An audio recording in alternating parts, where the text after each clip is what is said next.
Praise the Lord. பிரியமானவர்களே, இன்றைய நாளிலும் கூட நம்முடைய தினந்தோறும் வாழ்க்கையிலே எந்த காரியத்தை குறித்தும் நாம் என்ன செய்வதென்று பல யோசனைகள் நிறைய பேர் இருக்கிறோம்.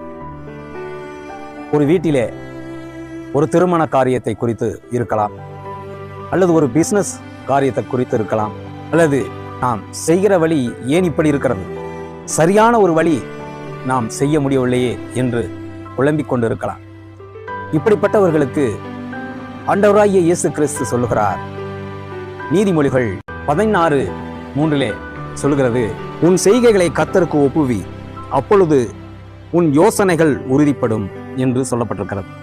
ஆம் பிரியமானவர்களே, எந்த காரியத்தை குறித்தும் ஆண்டவராகிய இயேசு கிறிஸ்துவின் இடத்திலே நாம் ஒப்பு கொடுத்து அந்த காரியங்களை நாம் செய்ய வேணும் என்று நினைக்கும் பொழுது அதை அவர் வாய்க்க பண்ணுகிறவராய் இருக்கிறார்.